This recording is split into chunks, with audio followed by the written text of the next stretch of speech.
I feel so fortunate that I have an opportunity to say this so often, but Paul is someone who I've known for about a decade. He's one of the first people I met when I was learning about raw foods. And I've had the privilege, we haven't been in that close of contact in the last few years, but I've had the privilege from afar to watch him grow as a person and as an educator in the last 10 years. He's somebody that the entire time I've known him, the one thing I've known for sure is that he's been, wherever he stands in integrity. And if that means his opinion doesn't match the rest of the room, he's still going to state where he's at and what his opinion is. If he learns something and feels it's right, he's going to teach it to you. And if, as he goes along his path, he finds something else that he contradicts, I mean, he's just constantly striving to learn and grow and improve himself in all ways, and he wants to share everything he's learned with you. He's the author of many, probably 8 books.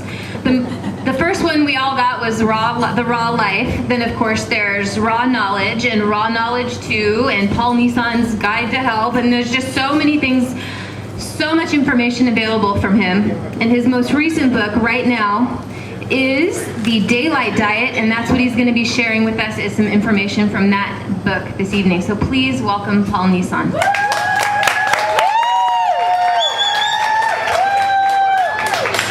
Thank you very much. That was really unexpectedly. I knew I was going to get a good introduction, but that was like the best introduction I got since the last time I was introduced. That was really wonderful. That was amazing. And I know Shea for a very long time, and not just from a raw food standpoint, but from a friendship standpoint. I think, you know, we were friends before we were even spoken about raw food stuff. So it's wonderful to see you again as always.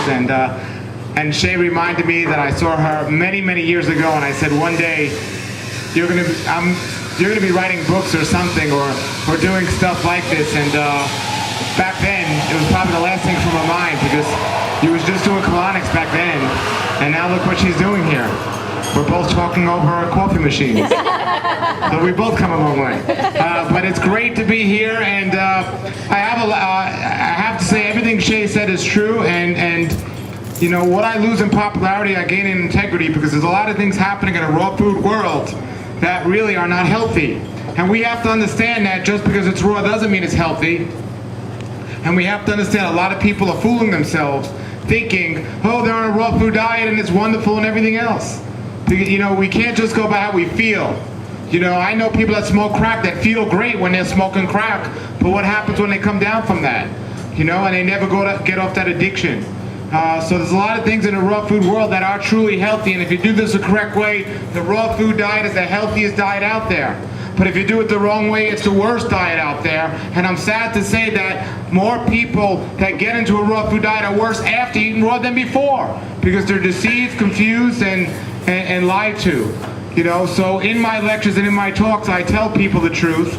And, you know, some people like to hear it, but some people don't, because I became known as that guy that takes everyone's pleasures away. I tell people not to overeat. I tell people not to eat certain things that they're addicted to. But the reason why I do that is I want to get into my background, how I got into this, and then I'll talk a little about my new book, The Daylight Diet. But how many of you have heard me speak before? Wonderful. Okay, great. So you know my background, you know my testimonial, and you know, it doesn't change. It's always the same. I didn't have like one disease yesterday and a different disease today. It's always the same story. And some people say, well, that's the same story. Yes, because I stick to my truth. You know, that's what happened to me. It doesn't change. But what did happen to me, and I'll shorten it up a little since so many people heard it.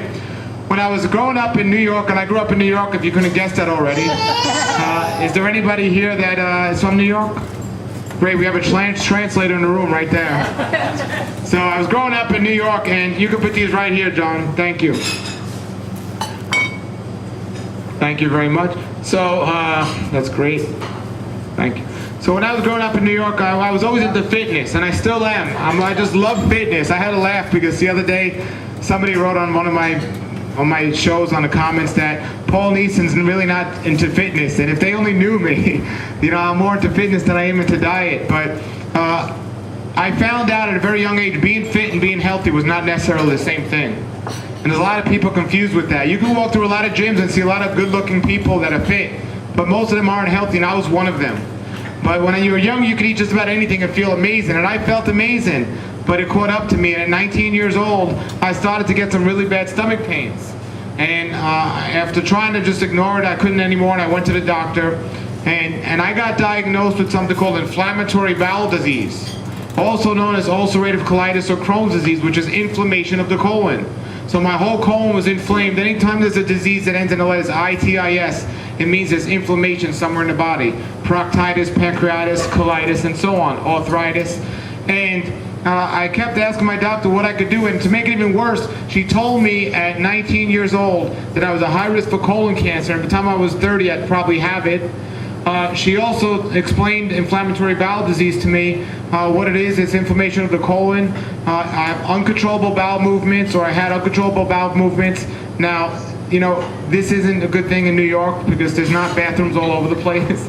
And the only thing, many times when I would go to the bathroom, the only thing that was coming out of me was blood.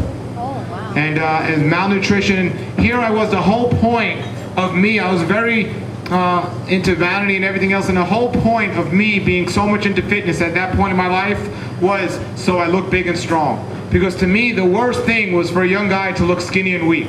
So I did everything possible that I knew of to look big and strong, and here I got stricken with this illness that was making the opposite happen. It was making me lose weight, and I just kept losing weight. I went from 160 pounds all the way down to 118 pounds. And so I kept losing weight, and I did all I knew how to do. I just kept eating more food. But the more I ate, it seemed the more weight I lost. And the more I ate, the worse off I felt. So I didn't know what to do, and I was really confused, and my doctor just kept telling me I had to take all these medications and drugs and everything else. And you know, to this day, my doc said there's no known medical cure for inflammatory bowel disease, and to this day, there's still no cure, according to the medical society. But I'm here to tell everyone, just because there's no cure, according to them, doesn't mean there's no cure. Yes, to this day there's no medical cure, but I'm telling you there is a cure, and I'm living an example of that.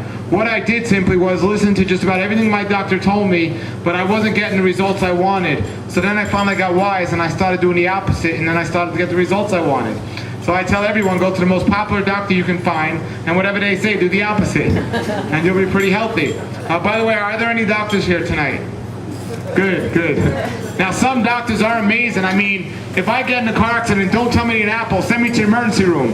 But if I put something in my body that creates an illness, the answer isn't taking some drug to deal with the pain. The answer is to eliminate what caused the problem. Health doesn't begin with what we add to our diet, it's what we eliminate. Eliminate what caused the problem, and the problem will begin to go away. Everyone say eliminate. Eliminate. Now say it with enthusiasm. Eliminate. We have to understand enthusiasm makes a difference. And somebody said something very funny just now. Who was that? Thank you. Of course it would be you. My alter ego. Good. She said, I said, now say it with enthusiasm. And she said, with enthusiasm. That was good. But the jokes are up to me tonight, so slow down. Okay. That's all right. So anyway, I started doing the opposite. And somebody told me diet had a lot to do with my condition. So I was curious, and I didn't know much about health back then, so I asked my doctor if there was any connection with my diet and my condition, and I found it strange that she said there was no medical studies to prove there was any connections between my diet and my condition, but she never asked me what my diet was before she said that.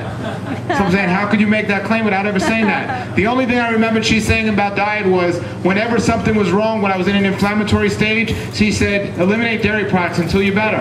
And then I would get better, and she would say, now you can eat dairy products again. And like a robot, I would listen to her, and then I would get sick, get better, get sick, get better.